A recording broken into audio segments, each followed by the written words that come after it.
Bonjour et bienvenue à notre conférence sur le supérieur dans les métiers du BTP. Alors, on va juste peut-être attendre quelques minutes.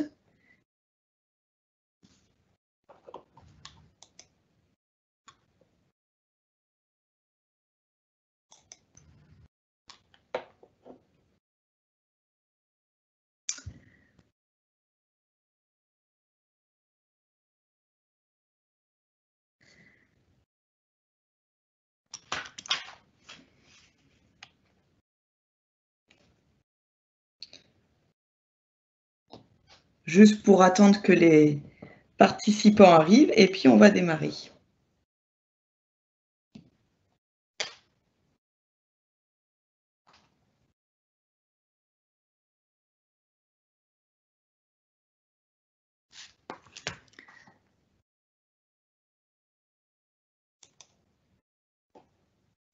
Allez, c'est parti. Alors, merci à tous d'être présents pour cette conférence donc, qui traite sur l'enseignement supérieur dans les métiers du BTP. Pour cette conférence, nous sommes plusieurs, pas autour de la table, mais autour de l'écran. Donc, vous avez Emmanuel Guirand, qui est directeur de Serfim Academy, David Marquez, qui est un conducteur de travaux fraîchement diplômé, qui nous parlera de son parcours. Vous avez également Radovan Kamassé, qui vous fera une présentation rapide sur le secteur et sa dynamique. Et puis Caroline Prapéré, qui est adjointe pédagogique au sein de BTP CFA AFRA, un de nos CFA, qui vous présentera également les parcours de formation. Quelques mots déjà sur BTP CFA Aura, pour que vous ayez des éléments. Donc, BTP CFA Aura, alors je ne sais pas si ça a bougé pour vous la présentation. C'est la deuxième slide. Voilà, merci. BTP CFA Aura, qui sommes-nous? Nous sommes une association régionale qui regroupe 11 centres de formation sur tout le territoire, donc Auvergne et Rhône-Alpes. On est également en lien avec 27 établissements partenaires, c'est-à-dire qu'on a des sections d'apprentissage dans des lycées, dans des universités et également dans une école d'ingénieurs. On forme 7200 apprentis, dont 900 qui sont post-bac. Et pour vous donner une idée un petit peu de l'offre de formation qu'on a sur le supérieur, on est bien là, on parle bien du post-bac. On a 28 BTS, 2 DUT, BUT, on est en pleine transition, 7 licences professionnelles, 3 Master 2 et un diplôme d'ingénieur. Donc voilà, pour vous donner rapidement ces éléments, vous retrouverez évidemment l'ensemble de l'offre de formation dans une plaquette qui présente l'ensemble de l'offre des 11 CFA. Maintenant, je vais laisser la parole à Radovan Kamassé, qui va vous parler du secteur du BTP en Auvergne-Rhône-Alpes et vous montrer à quel point c'est un secteur dynamique. Je lui laisse la parole. Merci. Bonjour à tous. Donc effectivement, l'idée c'était de vous présenter le BTP CFA, enfin le BTP pardon, en Auvergne-Rhône-Alpes. Donc je ne sais pas si vous avez la slide qui avance pour vous montrer les chiffres et les perspectives d'évolution. Il faut savoir qu'aujourd'hui, dans notre région Auvergne-Rhône-Alpes, nous avons plus de 81 000 entreprises donc, du BTP qui sont donc présentes. Et dans les perspectives d'évolution, on a identifié un recrutement ou plusieurs recrutements qui sont envisagés d'ici 2025. Au niveau du bâtiment, vous avez 4600 recrutements qui sont à venir. Et côté travaux publics, on a 1200 recrutements qui sont envisagés d'ici 2025. L'accroissement de l'activité, elle est de plus 4%. Donc c'est effectivement, je dirais, des éléments qui montrent bien qu'au niveau du bâtiment et des travaux publics, on a une dynamique qui continue. Et ce qui s'affiche, ou les éléments qui sont aussi importants, c'est l'évolution au niveau des statuts. On voit de plus en plus les métiers donc, de l'encadrement intermédiaire, les cadres qui sont en fin de compte de plus en plus recherchés. On a, vous avez donc les chiffres, à 8,9% au niveau donc, de l'encadrement intermédiaire qui est recherché. Au niveau des cadres, on a une augmentation de 4,7% dans le bâtiment.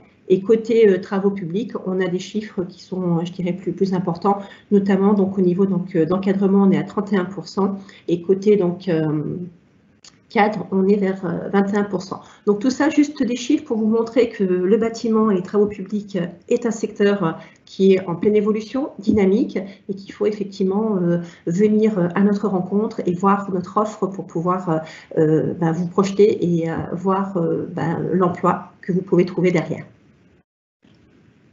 Voilà ces rapides informations.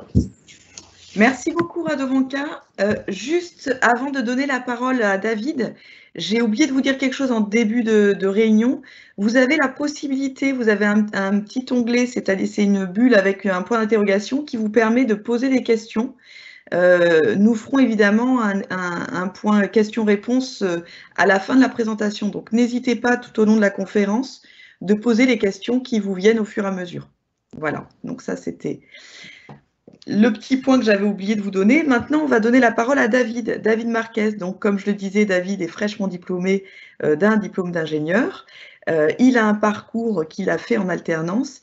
Et David, aujourd'hui, l'idée, c'est de nous dire, déjà, qu'est-ce qui fait que tu as choisi ce secteur? Qu'est-ce qui t'a attiré dans ce secteur? Pourquoi l'alternance aussi? Pourquoi avoir choisi de te former en alternance?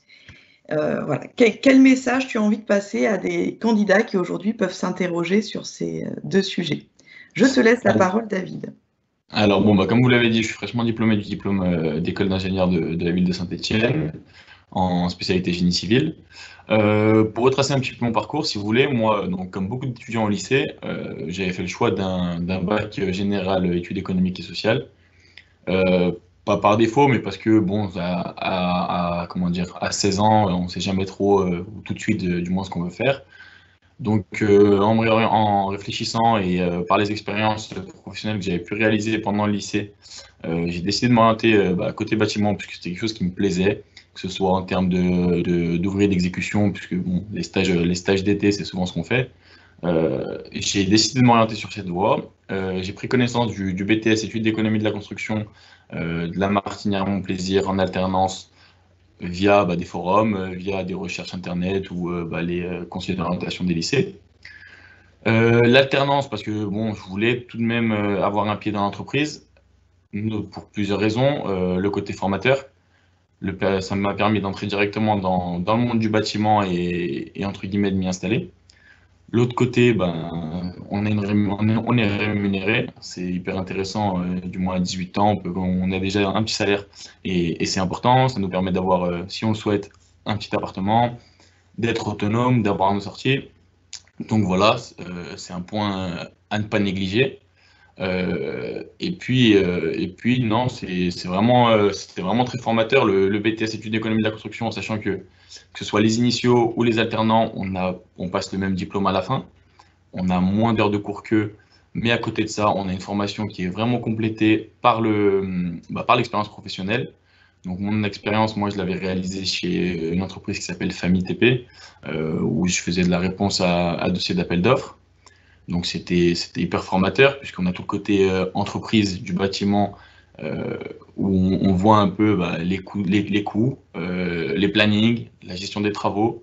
Et donc c'est un côté que justement à l'école on a un peu plus de mal à voir. Donc là-dessus ça a été très très formateur et ça m'a permis d'avoir un BTS avec un bon niveau à la fin. De ce BTS, donc j'ai décidé de faire une petite formation complémentaire, donc d'une classe prépa d'1 an, juste pour justement m'ouvrir plus de portes. Donc c'était une CPGE ATS à Nancy. Et à côté de ça, derrière, j'ai eu la possibilité de réaliser une école d'ingénieur donc à l'ENISE, toujours avec le BTP CFA, puisque ça s'était déjà très bien passé au lycée de la Martinière Montplaisir. Et donc j'ai pu intégrer l'ENISE également en alternance. Donc c'est un choix que j'ai réalisé, puisque bon, ayant fait mon BTS en alternance, je voulais vraiment retrouver ce monde-là. Pour moi, c'était la meilleure voie, enfin c'était la voie à adopter pour repartir sur le monde du travail, en sachant que, si vous voulez, l'expérience du BTS et les contacts que j'ai pu acquérir dans le monde professionnel durant ces 2 ans m'ont permis derrière de retrouver une autre alternance sur l'école d'ingénieur. Donc ça a été très, très, très, très intéressant. Et donc j'ai réalisé par la suite mon école d'ingénieur à Saint-Étienne en alternance sur 3 ans, au sein d'une entreprise de maîtrise d'œuvre et d'OPC qui s'appelle Iliad d'ingénierie. Où justement on réalisait toute la direction exécutive des travaux et la gestion des plannings sur des projets de construction de logements ou de tertiaires. Et donc, la formation à l'ENISE a été très bonne, mais l'alternance à côté de ça, elle m'a permis, donc, comme je vous le disais, de rester autonome financièrement. À côté de ça, développer un carnet d'adresses, ce qui est très intéressant, du moins quand on a l'école d'ingénieur, elle a été réalisée entre mes 20 et 23 ans.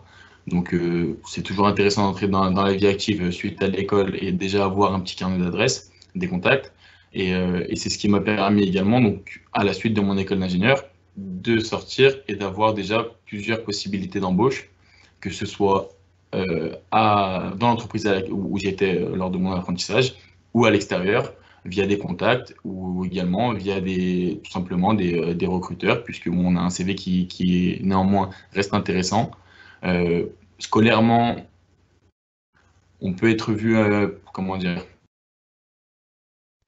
scolairement, peut-être un peu moins, la formation est un peu moins scolaire, du moins sur la partie ingénieur, peut-être que lorsqu'on est en initiale. En revanche, on a des lignes sur le CV qui sont très très intéressantes, que ce soit pour les recruteurs ou pour les entreprises.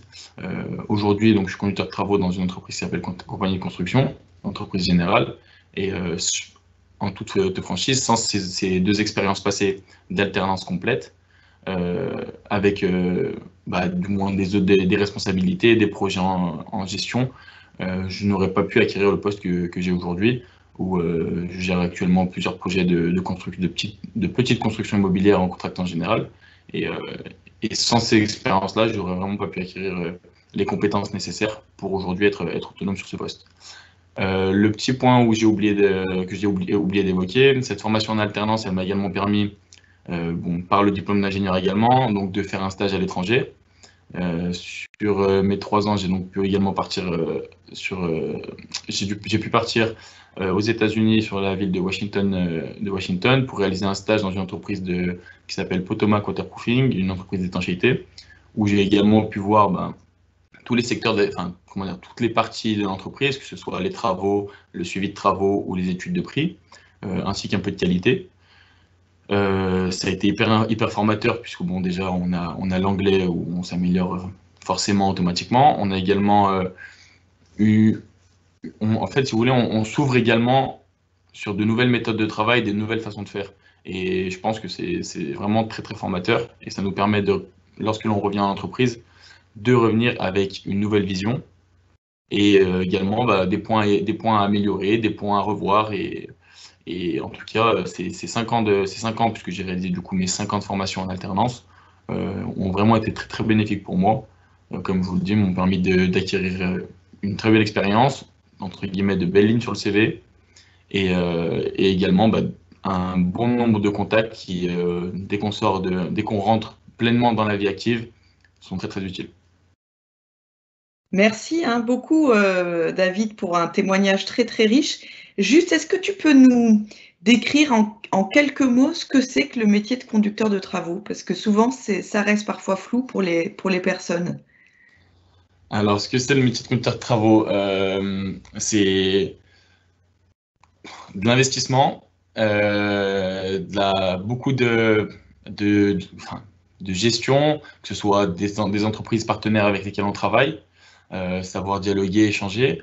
Ensuite, c'est également connaître un petit peu et savoir maîtriser ses budgets, puisqu'on a une opération avec un budget qu'on a vendu nous à nos clients. Moi, je parle actuellement dans le cadre d'une entreprise générale, mais que ce soit un sous-traitant qui vend à moi une prestation, au final, l'entreprise sous-traitante aura également un conducteur de travaux, et donc le rôle est toujours le même. C'est connaître ses prestations, connaître ce que l'on doit, maîtriser ses budgets et ses coûts, maîtriser son planning, et le plus important pour qu'à la fin le chantier soit réussi, c'est connaître les règles de l'art et réaliser les ouvrages dans les règles de l'art.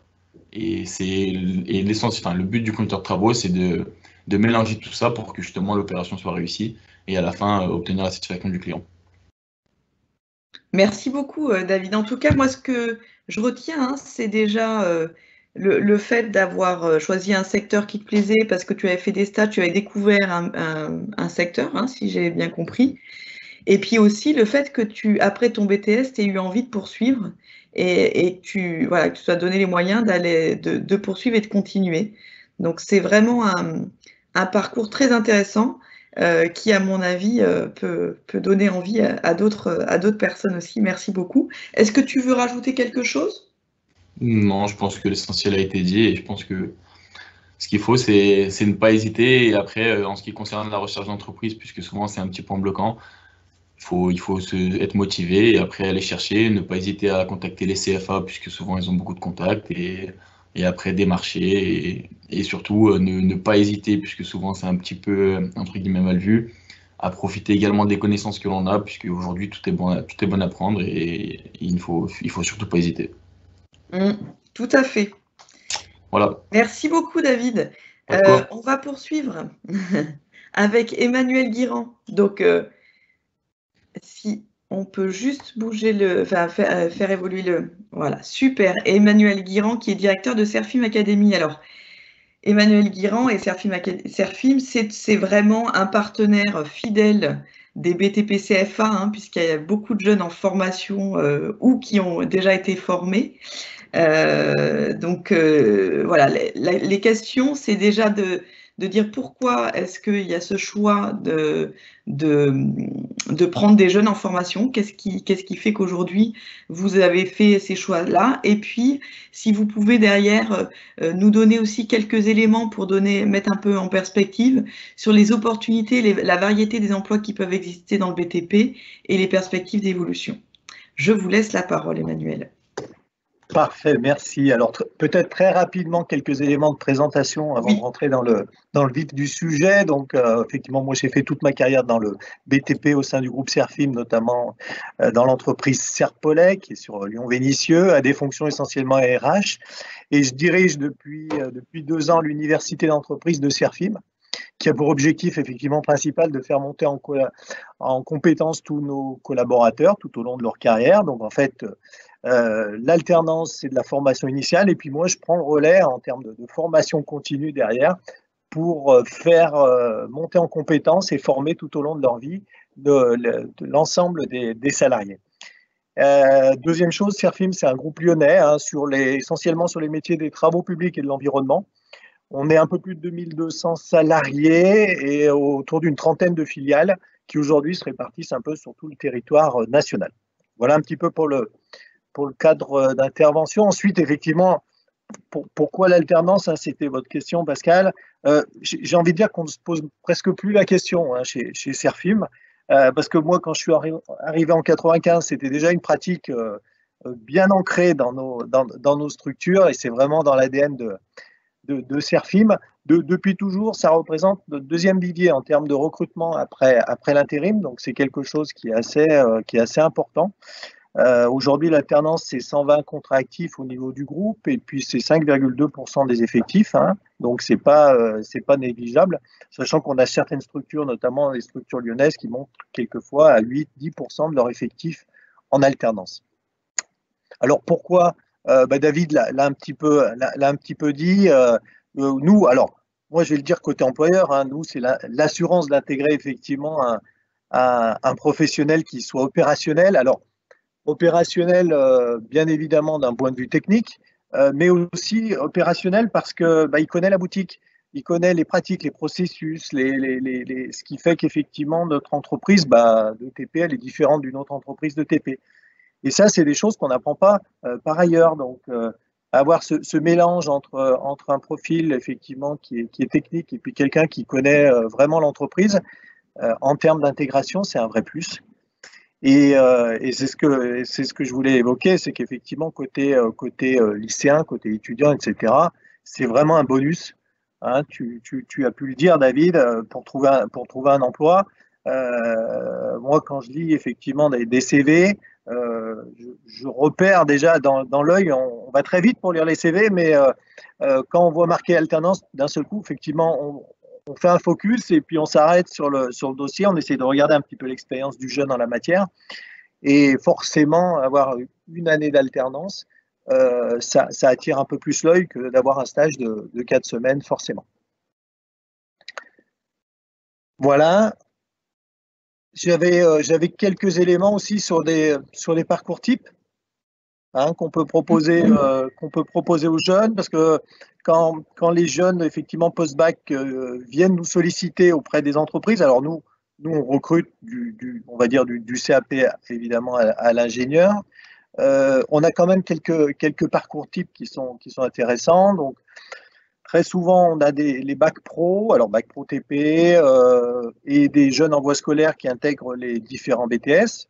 Alors, nous, c'est vrai qu'on a une, comment dirais-je, l'envie de recruter dans les BTS du réseau de BTP CFA, parce que ce soit avec le BTS TP à la Martinière ou le BTS TP Roger Deschaux à Sassenage, on sait qu'effectivement, on a une formation de qualité qui s'opère là-bas, et puis on a des jeunes qui sont en alternance ensuite dans nos entreprises, et c'est vraiment un vrai plus parce que effectivement, au sein de BTP CFA, il y a une exigence qui est peut-être pas présente dans toutes les formations. Ça, il faut être très, très attentif, hein, notamment si on s'adresse à des jeunes qui vont sélectionner leur choix d'établissement. Il faut quand même que vous regardiez de très près votre établissement, quels sont ses résultats qu'il a eu les années précédentes, etc. Comment il s'inscrit dans l'histoire, etc. Ça, c'est un élément qui est effectivement important, parce que quelquefois, moi, je mets mon veto sur certains jeunes, parce qu'effectivement, ils vont s'inscrire dans des formations, dans des parcours où on n'est vraiment pas sûr du rendu, de l'exigence des établissements. Donc ça, c'est un vrai élément important à avoir en tête de votre côté. Nous, on est exigeant côté entreprise, mais effectivement, il faut que cette exigence, elle se trouve aussi dans les établissements. Et ça, c'est un point essentiel, et c'est pour ça qu'effectivement, entre autres, le groupe Serfim privilégie BTP CFA Aura de ce point de vue-là. Voilà, donc les parcours types, donc effectivement des jeunes de bac pro ou de filière, j'ai vu que David avait fait la filière ES, voilà, c'est une ancienne filière maintenant, puisque maintenant ça bouge régulièrement, mais c'était la filière éco. Donc effectivement, c'est des jeunes qu'on voit arriver. En général, nous on fait très attention à ce que, en intégrant le jeune, à ce qu'il soit, comme on dit maintenant, proactif, c'est-à-dire tu l'as évoqué, qu'il aille aux journées portes ouvertes, hein, alors même virtuelles, qu'il puisse effectivement se renseigner un petit peu sur le métier. Nous, on laisse aussi l'opportunité, quand il nous contacte directement, c'est de pouvoir lui proposer à minima une petite semaine de stage. Ça lui permet de voir concrètement ce qu'est une entreprise de TP. Alors bien sûr, je ne m'adresse pas là au bac pro TP, notamment en alternance, qui connaissent le métier, mais par exemple, si vous venez de filière générale ou même aujourd'hui de bac STI, de DAC, des choses comme ça, où il y a quand même aujourd'hui bien moins de pratiques et de choses comme ça, nous on vous propose effectivement sur votre temps scolaire, sur les vacances de février ou de Pâques, de pouvoir effectivement intégrer pendant une semaine, voir ce que c'est que le métier en extérieur, que le métier en équipe, etc. C'est souvent quelque chose qui est très, très, très formateur. Donc voilà, donc on recrute effectivement ce type de jeune qui a vraiment une motivation, une appétence pour nos métiers. Et puis après, on ne vous demande pas d'être des professionnels d'entrée, hein, puisque c'est le job qui sera fait. On vous laisse le temps de vous épanouir. Voilà, il y a une première année qui est toujours où on prend un peu, notamment quand on ne connaît pas le système de l'alternance, où on prend un peu ses marques, etc. Côté école, c'est exigeant, donc il faut suivre aussi, hein, puisque l'alternance, je crois que c'est marqué de partout, c'est la voie de l'excellence, mais l'alternance, c'est le même diplôme que la voie scolaire, sauf qu'effectivement, vous avez beaucoup moins de temps pour vous préparer aux examens et choses comme ça. Donc, c'est vraiment les tout meilleurs pour moi qui intègrent les dispositifs en alternance. Donc, c'est beaucoup d'exigences. Et effectivement, c'est le fait de pouvoir pendant 2 années, petit à petit, monter en compétences pour pouvoir être relativement autonome à l'issue de votre BTS. Alors, si on voit la filière BTS avec 2 ans d'alternance, en général, nous, les jeunes, ils sont en capacité, effectivement, donc nous, on les recrute comme techniciens de chantier, ils sont en capacité d'être autonomes pour un niveau, on va dire, chef d'équipe, c'est-à-dire qu'ils ont la capacité d'être autonomes sur un chantier, on leur donne le dossier travaux et ils sont en capacité d'être totalement autonomes avec une petite équipe de 2-3 personnes, etc., à la fin de leur BTS. Donc ça c'est intéressant. Évidemment, pour ceux qui viennent de filières plutôt DUT, là c'est un petit peu différent parce que souvent ce sont des stages et en général, ce qu'on fait, c'est qu'au cours des stages DUT, on repère des bons profils et en général, on sollicite les DUT pour qu'ils aillent faire une licence pro en conduite de chantier, en conduite de travaux, etc., pour pouvoir effectivement s'aguerrir dans l'entreprise, parce que effectivement la pratique, on va dire métier, terrain, elle est quelquefois insuffisante. Autant un BTS-TP est opérationnel et peut être technicien de chantier très rapidement, autant effectivement un DUT génie civil en voie scolaire, on aime bien qu'il puisse suivre une licence pro derrière pour s'aguerrir un petit peu. Voilà, donc ça c'est effectivement la filière travaux, c'est quand même la filière où on recrute essentiellement. Alors j'ai vu que David avait fait le parcours dans toute comment dirais-je, toutes ses dimensions, puisque tu as même fait une prépa ATS, donc qui est quand même quelque chose assez costaud. Alors tu es passé rapidement dessus, mais il faut aussi savoir, effectivement, notamment par rapport aux jeunes qui peuvent nous écouter, vous allez faire un BTS, un DUT, 98% vont être tentés par une poursuite d'études, que ça soit la licence pro ou la voie ingénieur. Il faut bien vous poser la question, effectivement, pourquoi je vais là-dessus, pour acquérir quelles compétences, etc. Puisque à l'issue du BTS ou des DUT, une licence pro, on peut être opérationnel, mais il faut vraiment bien vous poser la question, est-ce que je vais chercher un diplôme supplémentaire? Est-ce que c'est pour des compétences spécifiques en plus? Ça, c'est une réflexion que vous devrez avoir lors de votre BTS. Alors, c'est difficile avant, mais pendant votre BTS, de voir ce qui peut se passer. Effectivement, après, si vous prenez la voie ingénieur, déjà, il faut avoir un niveau scolaire au-dessus de la moyenne, forcément. Et puis, effectivement, pour aller dans certaines écoles, la prépa ATS est indispensable. Et ATS, ça veut dire adaptation technicien supérieur. C'est-à-dire que pendant 1 an, vous allez manger des maths et des physiques. Globalement, je résume, mais c'est un peu ça. Donc voilà, il faut avoir un petit peu dans l'esprit que voilà, si ces éléments-là, ça nécessite un investissement très très fort, parce que là, on retourne vraiment à la base et pour pouvoir ensuite faire 3 années de plus en ingénieur. Donc il faut non seulement une vraie motivation, mais un vrai projet. Donc c'est très bien qu'effectivement David puisse nous dire ce qu'il a pu vivre pendant ces années, mais c'est pas, on va dire, la voie la plus commune. Hein, je pense que de ta promo BTS, je ne sais pas combien ont pu faire des écoles d'ingé, mais c'est effectivement en général un tout petit nombre. Bah, si je peux rebondir dessus, oui, la prépa ATS, bon, ça a été un choix de ma part. J'avais des bons résultats en BTS. Je suis sorti en étant deuxième de la promo. Donc, bon, c'était pas mal, mais j'ai vraiment fait le choix, si vous voulez, de faire cette prépa. Pas parce que je ne pouvais pas déjà intégrer des écoles, j'avais la possibilité sur certaines écoles d'ingénieurs, mais j'ai vraiment voulu me construire une base solide pour être assez serein sur les 3 années à suivre.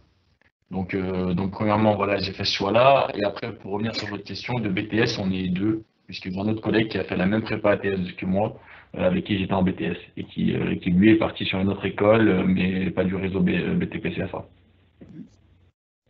Ok. Mais c'est effectivement super intéressant parce qu'on voit effectivement le déclic. Et moi, quand j'intègre les TSTP, etc., je leur demande vraiment de réfléchir sur leur projet, sur leur motivation. Tu as voulu te redonner une base et c'est extrêmement bien, notamment pour aller intégrer une école comme l'INIS. Et c'était vraiment l'élément essentiel, quoi. Je veux dire, tu as construit ton projet. Voilà, c'est quelque chose qui ne s'improvise pas. Tu as souhaité effectivement bien tracer ta voie. Et les autres voies sont aussi super intéressantes. Nous on a récemment un jeune BTSTP qui nous a dit non, mais moi, je veux la licence pro, je vois pas trop ce que je pourrais récupérer, elle m'intéresse pas. Par contre, moi, ce que j'aimerais, c'est bosser tout de suite parce que le chantier m'intéresse et l'évolution se fera par la suite. Et on a aussi d'autres structures, des jeunes qui nous disent moi, j'aimerais bien aller au niveau licence pro, etc. Donc, en fait, il y a un panel, vous avez un choix possible. Il faut juste pas faire un choix par défaut, mais vraiment un choix par rapport à la construction de votre parcours que vous ferez vous personnellement et puis que vous ferez aussi en collaboration avec votre entreprise, parce qu'il y a des entreprises qui offrent des opportunités qui peuvent être vraiment intéressantes et qui vous poussent un peu à aller plus loin, et puis d'autres qui vous demandent effectivement en disant nous on aimerait bien t'employer à l'issue de ton BTS, et ça peut être aussi quelque chose de très très intéressant. Voilà, tout est sur la table et il faut effectivement que ça se passe pour le mieux, à la fois pour le jeune et pour l'entreprise, quoi. Ce que j'entends, Emmanuel, dans votre témoignage aussi, c'est qu'il y a plein de formules possibles et de parcours possibles, et que c'est intéressant aussi dans l'échange avec l'entreprise de pouvoir le construire parfois ensemble. Assurément, et puis c'est vraiment quelque chose, moi, que je promeus et je demande effectivement à ce que ça soit en fait un dialogue permanent entre l'entreprise et le jeune. Donc le jeune a un tuteur, donc c'est important effectivement qu'il y ait cet échange qui s'opère pendant vos 2 années de BTS en alternance. Si c'est le cas, il faut qu'effectivement on ne vous demande pas dès le démarrage de votre BTS si vous voulez être en licence ou en école d'ingénieur, mais effectivement tout au long des 2 années de pouvoir échanger, etc., plutôt qu'au bout de 2 ans, 2 jours avant de signer un contrat parce que l'entreprise pensait vous embaucher, que vous puissiez dire non, mais moi j'avais prévu d'aller dans une autre école ou de continuer mon parcours. Voilà. Il faut que ça soit quelque chose qui soit bien construit. Après, si l'entreprise n'a pas la possibilité, alors que c'est au fond de vous, c'est vraiment votre moteur de construire votre carrière et choses comme ça, quelqu'un comme David a peut-être pu dire voilà, ça a été 2 années riches, etc. Moi, j'ai la volonté de poursuivre pour telle et telle raison. L'entreprise ne peut pas m'offrir cette opportunité, donc je vais regarder cette opportunité ailleurs. Nous, entreprise, bien sûr, on sera forcément déçus parce qu'il y a un investissement qui s'opère sur les jeunes. Mais s'il est gardé au niveau de la profession, à la limite, ça nous embête moins. Tout à fait. Merci beaucoup, Emmanuel. Est-ce que vous avez quelque chose à rajouter ou... Non. Je serai disponible pour les questions s'il y a des choses effectivement particulières. Oui, puis peut-être que Caroline aussi, donc maintenant ça va être Caroline Prapéré qui va nous présenter un petit peu les parcours de formation qui sont possibles dans nos CFA. Alors on a fait un focus sur le post-bac là, mais vous savez qu'on a une offre de formation assez large. Caroline, je te laisse la parole. D'accord, donc bonjour. Là actuellement, si vous préparez votre bac, vous allez envisager les poursuites d'études sur Parcoursup.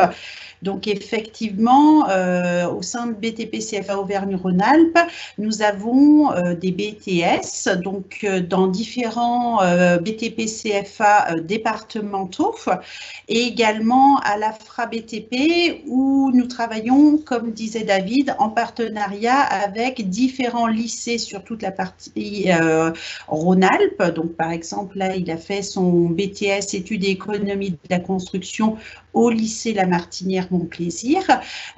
Donc, comment faire si vous êtes intéressé? Donc, je rebondis sur ce que vient de dire Monsieur Guirand. Donc, effectivement, quand vous allez postuler sur Parcoursup, nous, on va regarder votre dossier scolaire et également le CV. Et effectivement, c'est important, si vous êtes intéressé par le domaine du BTP, d'effectuer un stage à chaque vacances scolaires.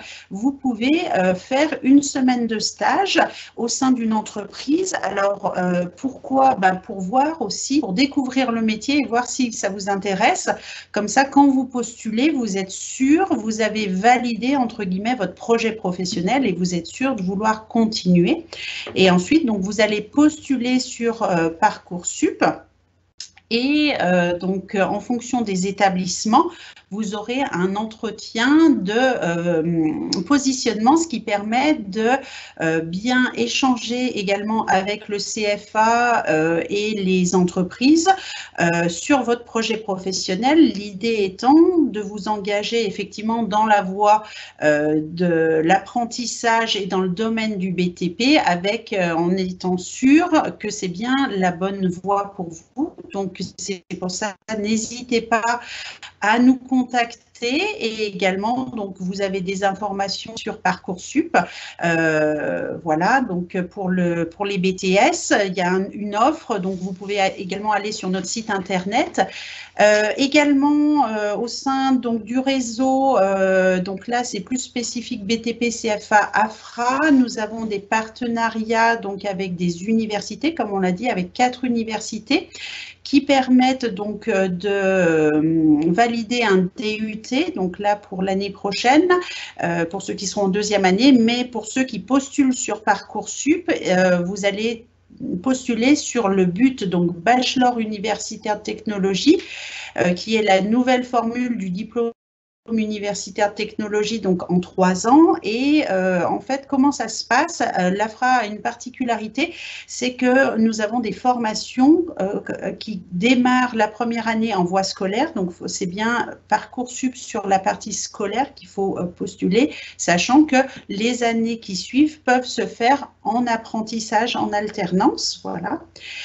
Également, dans l'offre de formation, il existe des licences professionnelles. Donc là, c'est à l'issue d'un DUT ou d'un BTS, vous pouvez postuler sur une licence professionnelle. Donc pareil, on en a dans plusieurs universités de la région, donc dans les domaines du BTP, donc du bâtiment et des travaux publics. Et également, en poursuite d'études, il y a donc 3 Master 2. Donc le Master 1 se fait en voie scolaire. Et ensuite, la 2e année de master, donc le master 2 peut se faire en apprentissage. Et également, comme l'a dit David, nous avons le diplôme d'ingénieur, donc post-bac plus 2, donc actuellement on recrute sur des DUT, des classes prépa, des BTS pour une formation en 3 ans en apprentissage. Donc n'hésitez pas à nous solliciter, donc soit sur le salon virtuel de l'étudiant, soit via le site internet, vous trouvez nos coordonnées et où actuellement, si vous souhaitez poser des questions en direct, n'hésitez pas. Voilà, j'ai fait le tour, je suis ouverte aux questions. Alors justement, Caroline, je t'interromps, on a une question. Alors, avec les changements de DUT en BUT, est-ce que les licences pro vont disparaître? Les licences pro seront-elles intégrées dans le cycle Bac plus 3 du BUT? Alors, en fait, effectivement, actuellement, il y avait le DUT, donc c'est DUT première et 2e année. Et ce sera maintenant des buts, donc BUT 1, 2 et 3. Par contre, ce sera sûrement intégré en 3e année du but, mais il y aura probablement des licences pro, par exemple, qui peuvent être actuellement sur plusieurs domaines qui vont être maintenus maintenue, c'est-à-dire on a la licence pro BP3E à l'Université de Grenoble, qui est sur le département GTE, génie civil. Caroline, oui. Tu peux nous donner la traduction? Alors, donc, sur quoi? C'est donc la licence BP3E. En fait, oui, BP3E, c'est tout ce qui est bâtiment performance énergétique. Et donc, cette licence pro, elle est à cheval sur 3 départements de l'université, donc génie civil, génie thermique et énergie et GE2I. Et donc, cette licence pro, très probablement, va perdurer en tant que licence pro parce qu'elle n'est pas affectée à un seul département de l'IUT. Mais là, effectivement, c'est des choses qui vont se mettre en place. Ce sera là, en l'occurrence, pour dans 3 ans, parce que là, effectivement, à la rentrée 2021, on est sur du but 1. Et ensuite, en 2022, ce sera sur du but 2e année. Et ensuite, ce sera l'année suivante. Voilà. Mais entre-temps, effectivement, ça va se caler au sein des universités pour le maintien ou non des licences professionnelles. Caroline, juste pour... ça veut dire que pendant les 2 prochaines années, les licences sont maintenues tant qu'on n'est pas sur le but 3, c'est ça? Exactement. Est-ce qu'il y a d'autres questions? Alors, la suite de la même question. Est-ce que cela ne pourrait pas créer de la concurrence lorsqu'on vient d'un BTS pour intégrer une licence pro? Les étudiants UT pourraient-ils passer devant des étudiants BTS pour intégrer ces licences? Ensuite, il y a toujours des possibilités. Là, c'est une question très technique. Je ne peux pas répondre à la place parce que, alors, ce que j'ai oublié de dire, c'est effectivement BTP, CFA, AFRA, là, en l'occurrence, pour le supérieur en lien avec l'université, on est bien partenaire. Donc là, c'est conjoint entre l'université et nous. Ensuite, l'idée est quand même de pouvoir proposer, continuer à proposer au BTS d'intégrer anciennement les actuelles licences pro et ensuite à voir si ce sera un but 3e année ou une licence pro en tant que telle. Mais là, comment dire, ça vaut que pour dans 3 ans ces interrogations-là. Oui, Emmanuel? Oui, petite précision, effectivement, auprès des gens qui peuvent nous regarder, des jeunes. C'est vrai, dans la plupart des entreprises de bâtiments travaux publics, entre un BTS alternance et un licence pro, il n'y a pas un déroulement de carrière qui change complètement. Je veux dire, on les recrute à peu près au même niveau et ils ont, on le voit dans les années qui suivent, un déroulement de carrière effectivement relativement conjoint et identique.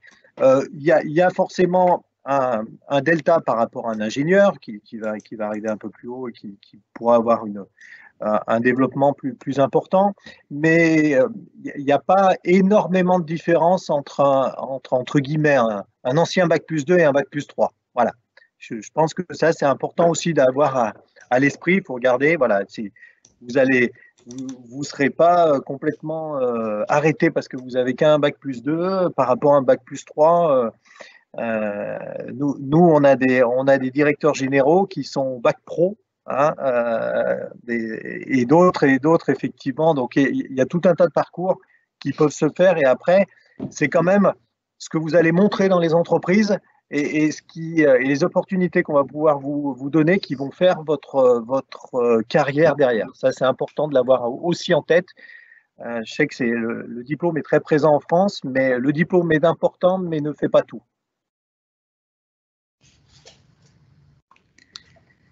Merci Manuel. Est-ce qu'il y a d'autres questions, Dimitri? Alors, sur les parcours, pour le moment, on n'a pas d'autres questions. J'ai une autre question un peu plus générale. Est-ce qu'il existe des aides à la recherche de patrons pour trouver un contrat d'alternance? Je ne sais pas qui veut répondre.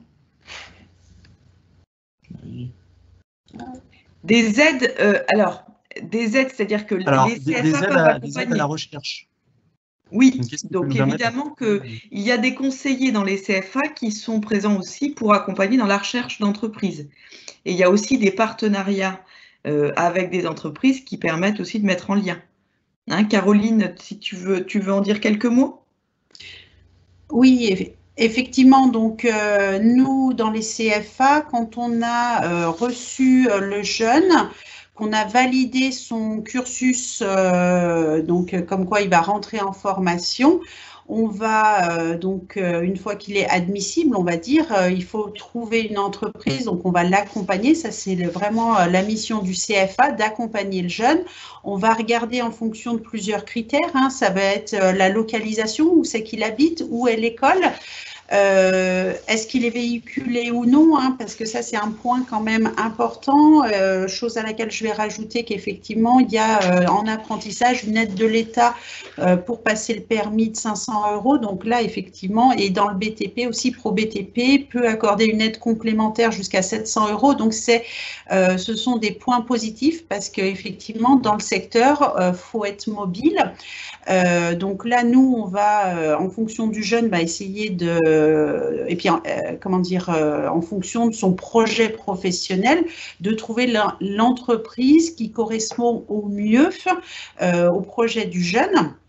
Et également, donc, faut pas hésiter à solliciter les fédérations, donc la FFB ou la FRTP qui ont des propositions. Et aussi, ce qu'on dit, c'est d'aller, pourquoi pas, avec son CV sur un chantier à 7 h du matin, aller échanger avec les équipes en place qui vont commencer la journée, poser les questions, hein, parce qu'effectivement, est-ce que vous recherchez des jeunes, je suis intéressée, et puis laisser son CV si l'accroche se fait bien. Voilà, c'est aller au contact, hein, parce qu'effectivement, ce qui n'est peut-être pas forcément ressorti, hein, le BTP, c'est vraiment du travail collectif et d'équipe, et ça, c'est vraiment un point fort. Et puis, David, tout à l'heure, il disait, les connaissances personnelles, par exemple, je pratique un sport, on a beaucoup, entre guillemets, il y a beaucoup de rugbymen, dans les vestiaires, vous discutez, hein, c'est une grande famille, et il y aura sûrement, ça peut être dans d'autres sports, d'autres personnes qui sont dans le monde du BTP, et c'est un grand réseau. Les gens se connaissent, et donc faut pas hésiter, hein, que ce soit effectivement dans point de vue familial, voilà, ne pas hésiter à échanger avec tout le monde.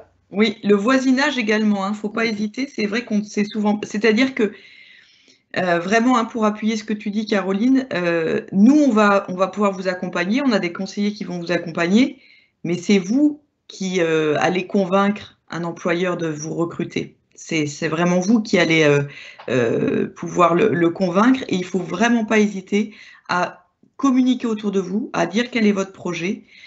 Pour pouvoir identifier, vous savez peut-être pas, mais peut-être que votre voisin, il a une entreprise ou il connaît quelqu'un qui, et faire travailler le réseau. Et en parlant de réseau, on a une question sur les entreprises familiales. Est-ce que pour vous, c'est intéressant de travailler dans une entreprise familiale en alternance, en sachant qu'il n'y a pas forcément du coup de recherche d'alternance quand c'est l'entreprise familiale? Alors moi, j'ai pas un avis forcément bloqué sur la question. Ça dépend surtout de comment ça va se mettre en place dans la famille. C'est-à-dire que ce qu'il faut, c'est que ça fonctionne comme une véritable formation en alternance, et que ce soit le choix du jeune aussi de peut-être, dans une perspective de reprise, de se former au sein de l'entreprise familiale. Mais il faut que ce soit bien clair et que ça fonctionne bien pour tout le monde. Caroline veut rajouter quelque chose. Oui, donc effectivement, on a des jeunes, hein, qui sont dans les entreprises familiales. Donc, alors juste trouver, ce que je voulais rebondir, c'était effectivement, il faut trouver une entreprise, mais le CFA a un droit de regard. Il faut bien que l'entreprise ait les activités en corrélation avec le référentiel du diplôme. Et ensuite, c'est possible dans l'entreprise familiale. Par contre, effectivement, nous, on a aussi des jeunes qui justement vont dans d'autres entreprises pour justement voir d'autres savoir-faire, et ensuite reprennent après l'entreprise familiale plus tard, mais c'est vrai aussi, c'est intéressant d'aller s'enrichir au sein d'autres entreprises. Emmanuel, je ne sais pas si tu veux compléter par rapport à ce que je viens de dire. Non, effectivement, les deux sont possibles. Il faut qu'il y ait toujours un vrai projet derrière, et puis faire effectivement aussi attention à ce que le niveau, on parlait du droit de regard, effectivement, si vous allez sur un niveau BTS, licence, etc., et que vous êtes dans une entreprise artisanale, forcément, de 2-3 personnes, forcément, le CFA va vous dire, vous n'aurez pas la capacité de voir toutes les compétences nécessaires pour le référentiel, donc essayez de choisir peut-être une entreprise un peu plus importante. Donc il n'y a pas de bonne ou de mauvaise familiale, ça peut être super intéressant, mais s'enrichir aussi à l'extérieur, c'est quelque chose qui est souvent très, très porteur de sens. Alors, il nous reste 2 questions dont les réponses, je pense, seront assez rapides. Est-ce que l'alternance peut se faire à l'étranger pour les frontaliers? Donc, on pense par exemple aux Savoyards, je pense. Donc, effectivement, moi, je vais répondre, ce n'est pas possible. Le contrat d'apprentissage et le contrat de professionnalisation sont des systèmes franco-français. Ensuite, faut contacter le CFA. Des fois, ça nous arrive d'avoir des contrats particuliers avec la Suisse, mais l'idée vraiment, c'est de développer la profession en Auvergne-Rhône-Alpes. Donc, on va plutôt privilégier les possibilités d'entreprises en France et spécifiquement sur notre territoire. Parce qu'aussi, on a oublié de dire, on peut très bien, alors surtout sur l'école d'ingénieurs, j'ai des jeunes qui vont être sur d'autres régions, à Rennes, à Toulouse.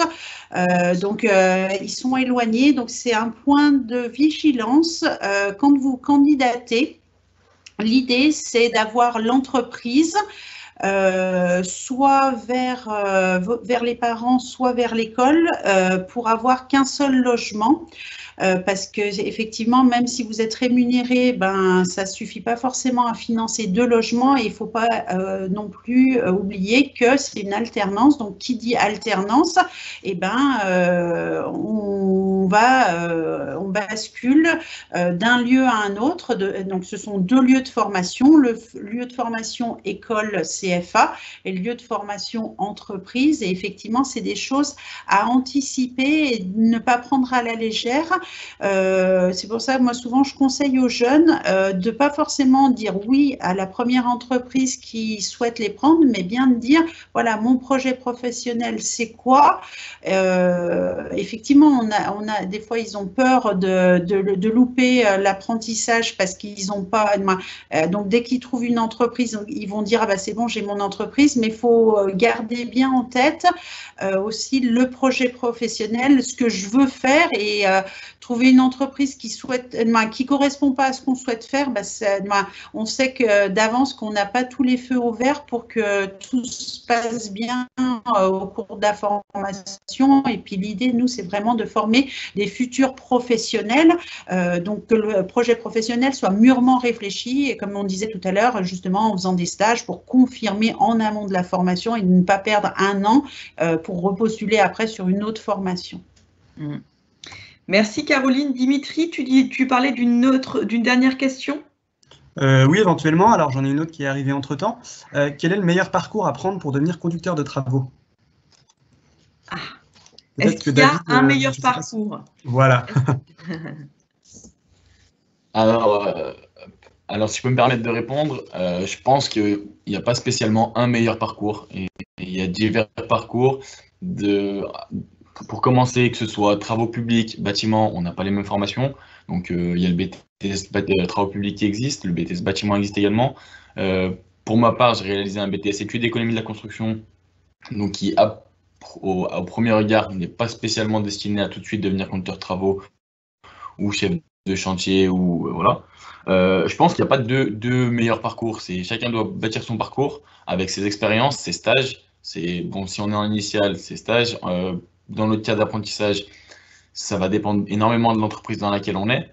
Mais voilà, si je me trompe, je pense pas qu'on puisse dire qu'il y a un seul parcours. On a des parcours qui sont peut-être plus adaptés ou plus directs. Typiquement, on fait un BT, on sort d'un bac S ou d'un bac pro bâtiment, on fait un BTS bâtiment.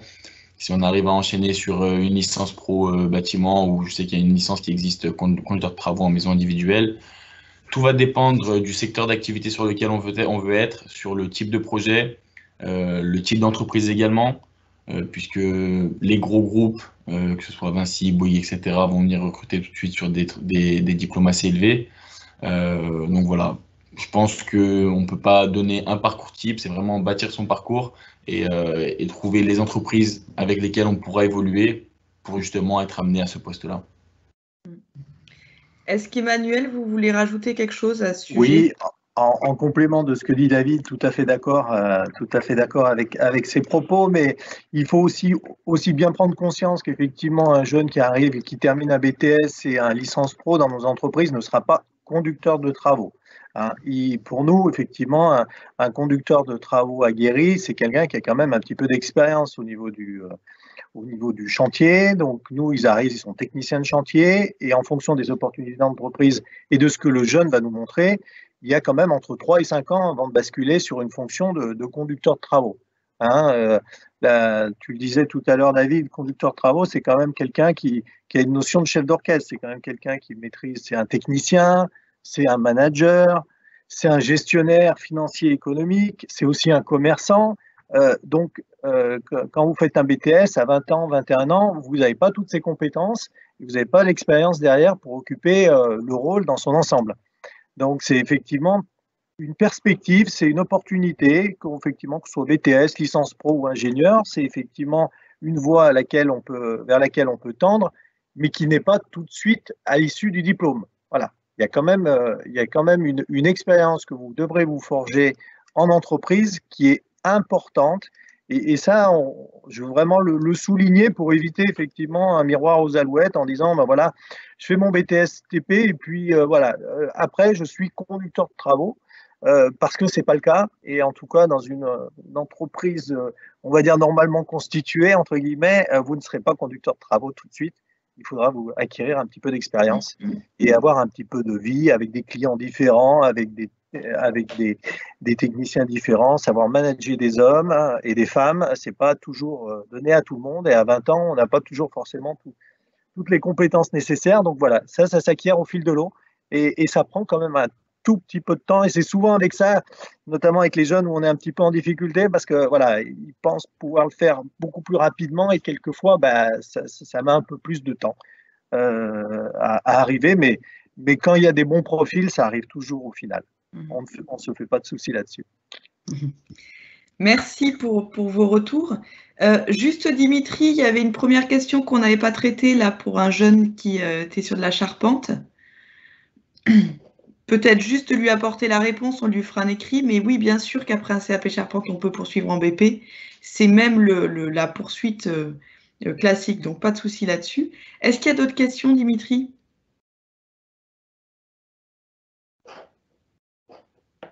Il ne me semble pas qu'il y ait d'autres questions. On a largement dépassé la demi-heure de conférence, hein, mais c'était très intéressant. S'il n'y a pas d'autres questions, je vous propose qu'on clôture cette conférence. Remercier évidemment toutes les personnes qui ont participé, David, Emmanuel, Caroline, Radovanka et Dimitri. Merci beaucoup. J'espère qu'on aura pu répondre à un certain nombre de vos interrogations et vous donner envie, en tout cas, de venir découvrir ce qu'on propose. Donc, n'hésitez pas à revenir sur le site internet qui s'affiche là sur la dernière slide. Vous pouvez également, là, on est présent sur le salon de l'étudiant, donc ne pas hésiter à venir échanger avec les conseillers qui sont là pour ça. Et puis, si votre projet se confirme, de vous préinscrire éventuellement sur les différents CFA. Mais voilà, n'hésitez pas, nous sommes présents là encore aujourd'hui et demain sur le salon, donc n'hésitez pas à venir nous rencontrer. Un grand merci à tout le monde. Pour les personnes qui ne sont pas issues du salon, parce qu'on a également un Facebook Live. Le salon de l'étudiant, il est accessible, vous verrez sur notre page Facebook, le lien y est plusieurs fois. Sinon, vous cherchez salon virtuel de l'étudiant Auvergne-Rhône-Alpes et vous allez tomber dessus. Merci Dimitri pour cette précision. Merci à tout le monde. Au revoir. Merci à tous. Au revoir. Au revoir, à très bientôt.